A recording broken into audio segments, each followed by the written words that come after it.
Song सुन ले हुई देख ले यूट्यूब के माध्यम से। बाकी बड़ी सुंदर भाव वालों के बीच में लड़का लड़की के प्रेम मोहब्बत कहानी इश्क लड़का बड़ी सुंदर प्यार से बताओ ताकि ये शिवानी जी तू उहे वादा उहे रात उहे ख्याल उहे बात उहे धड़कन उहे दिल उहे बात सब कुछ उहे रहे। बाकी ऐसा का कमी रहे हमरा में कि तू हमके भुला के गोलू राजा जी से दिल लगा ले। बड़ी सुंदर भाव में लड़का बताओ तो कहता लड़का हमरा बराबरी में होगा मजा है। बड़ी सुंदर प्यार लड़का कहता अच्छा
लड़का बताओ तर कह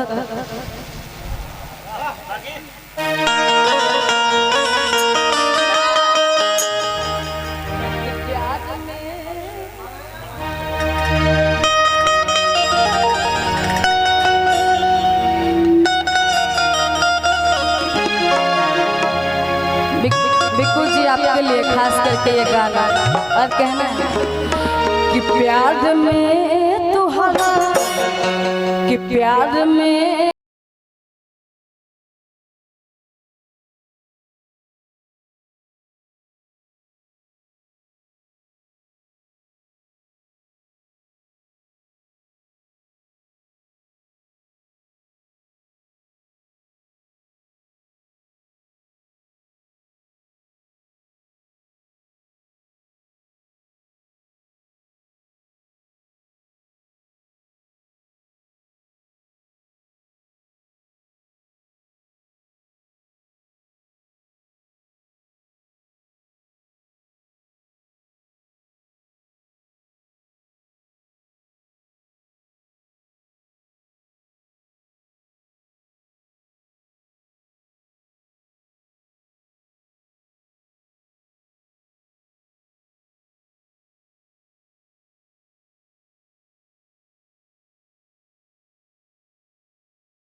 कमी रहे हमरा प्यार में कि तू हमके भुला दे।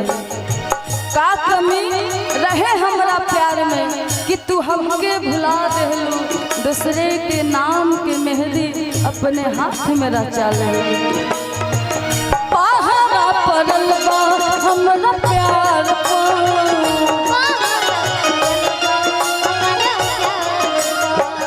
होता जुल्म पे मिला चार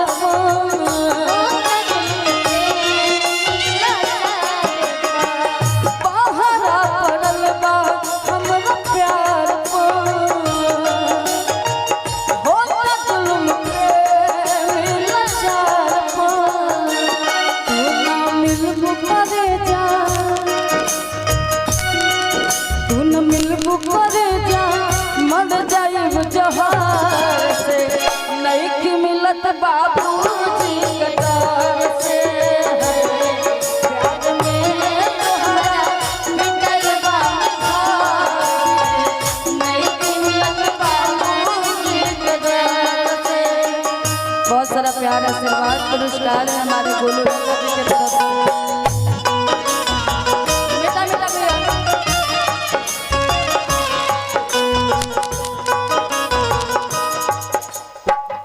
हम तुम्हें इतना प्यार करेंगे, हम तुम्हें इतना प्यार करेंगे कि लोग हमें याद करेंगे, कि लोग हमें याद करेंगे। हम तुम्हें इतना प्यार हम तुम्हें इतना प्यार करेंगे कि लोग हमें याद करेंगे, कि लोग हमें याद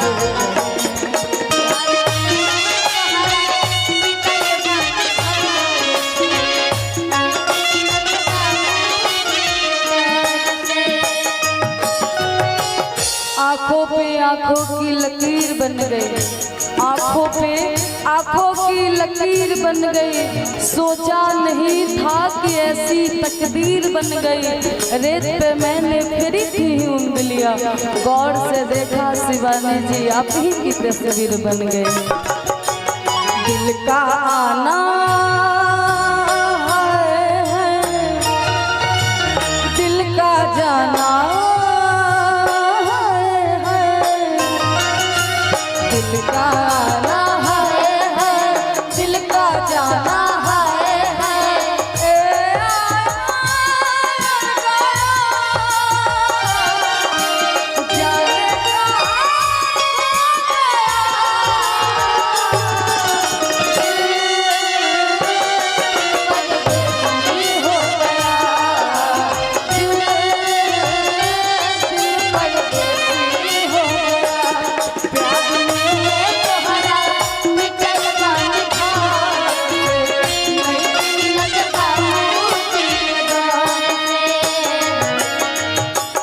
और लड़का बड़े सुंदर भाव में बताओ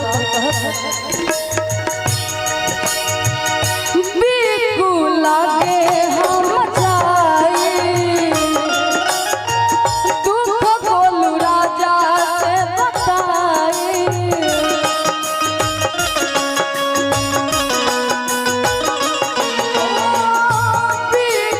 लागे हम जाए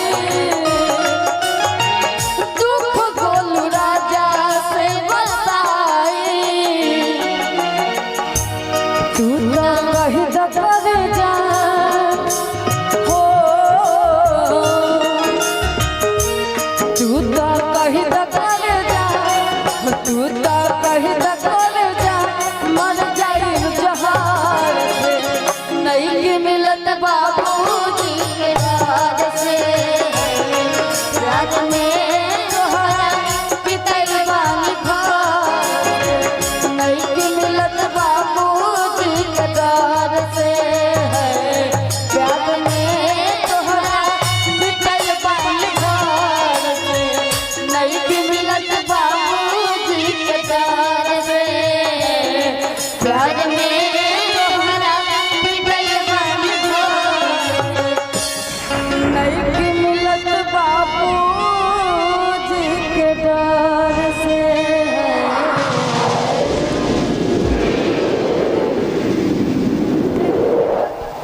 और आइए आप सब लोग के बीच में हम चाहेंगे कि